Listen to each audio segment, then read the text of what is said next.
रामकृष्ण हरी मंडळी, सर्वांना माझा मनापासून नमस्कार. श्री स्वामी समर्थ. मंडळी, आपण जाणून घेणार आहोत की भाद्रपद महिन्यात येणारी अमावस्या म्हणजेच पिठोरी अमावस्या. या दिवशी या अमावस्येला खूप विशेष महत्त्व दिलेले आहे.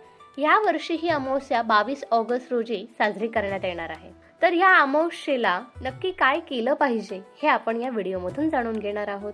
सनातन धर्मामध्ये पौर्णिमा आणि अमावस्या या 2 दिवसांना भरपूर महत्त्व दिले जाते. प्रत्येक महिन्याच्या अमावस्येचे स्वतःचे महत्त्व आहे. परंतु भाद्रपद महिन्यात येणारी अमावस्या अत्यंत महत्त्वाची मानली जाते. तिला पिठोरी अमावस्या, भादो अमावस्या किंवा कुशग्रहणी अमावस्या असंही म्हणतात. या दिवशी विवाहित महिला आपल्या मुलांच्या दीर्घायुष्यासाठी आणि आनंदी आयुष्यासाठी उपवास करतात आणि देवी पार्वती आणि 64 योगिनींची पूजा करतात. पिठोरी अमावस्येच्या दिवशी पूर्वजांना स्नान करणं, दान करणं आणि पिंडदान करणं खूप फायदेशीर मानलं जातं. पंचांगानुसार भाद्रपद महिन्यातील कृष्ण पक्षातील अमावस्या तिथी 22 ऑगस्ट रोजी सकाळी 11:55 सुरू होणार आहे आणि 23 ऑगस्ट रोजी सकाळी 11:35 संपणार आहे.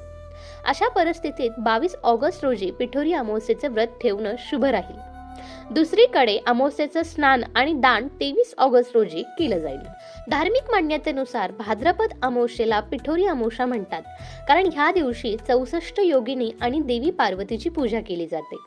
पौराणिक मान्यतेनुसार ह्या दिवशी माता पार्वतीने 64 योगिनींसह भगवान गणेशाची पूजा केली, म्हणूनच याला पिठोरी अमावस्या म्हणतात.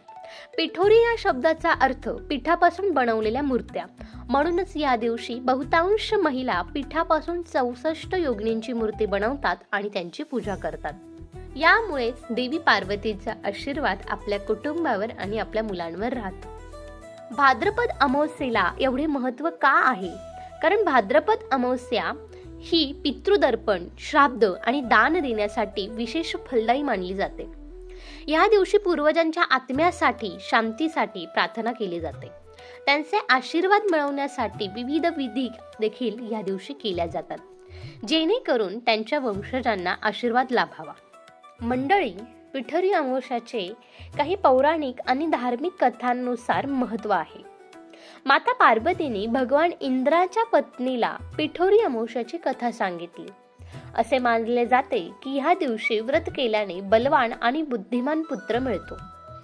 तसेच या दिवशी गरजूंना अन्न किंवा कपडे दान करावेत. तर मंडळी, पिठोरी अमावस्येच्या दिवशी आपण काय करावे, कोणते उपाय करावे हे जाणून घेणार आहोत. तर पिठोरी अमावस्येच्या दिवशी घरातील आईने आपल्या मुलांचे औक्षण करणं गरजेचं असतं. पिठोरी अमावस्येला आपण पितरांसाठी दर्पण, श्राद्ध, पिंडदान करणं देखील फलश्रुतीचं मानलं जातं.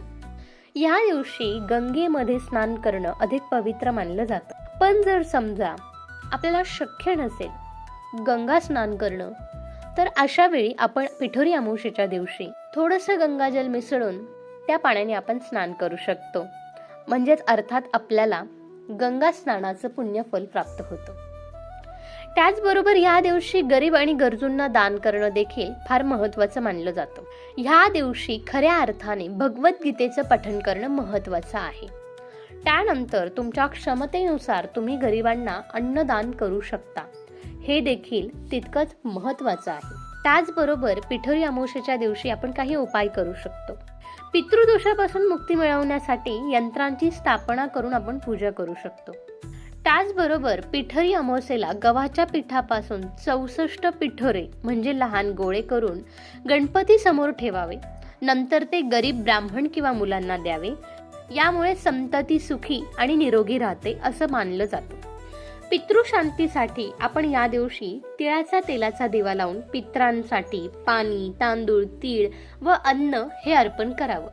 यामुळे घरात पितरांची कृपा राहते आणि सर्व अडथळे दूर होतात. घरात लक्ष्मी आणण्यासाठी संध्याकाळी दक्षिणाभिमुख तांदळाच्या रांगोळीत छोटा चौकोन काढून त्यात गहू, तांदूळ, पैसे ठेवून त्यावर दिवा लावावा. यामुळे घरात धनप्राप्ती होते असं मानलं जातं. त्याचबरोबर या दिवशी प्रामुख्याने काही गोष्टी टाळायच्या आहेत. या दिवशी आम्हाला केस कापायचे नाही, त्याचबरोबर नख देखील कापायचे नाहीयेत. याच्याने आपल्याला अशांती प्राप्त होते अशी मान्यता आहे. चला तर मंडळी, अशा प्रकारे पिठोरी अमावस्येची सांगितलेली यथासांग माहिती जर तुम्हाला आवडली असेल तर नक्की निश्चित स्वरूपात तुम्ही चॅनलला सबस्क्राईब करा, लाईक करा, कमेंट करायला विसरू नका आणि सर्वांना मनापासून शेअर करा. धन्यवाद. श्री स्वामी समर्थ.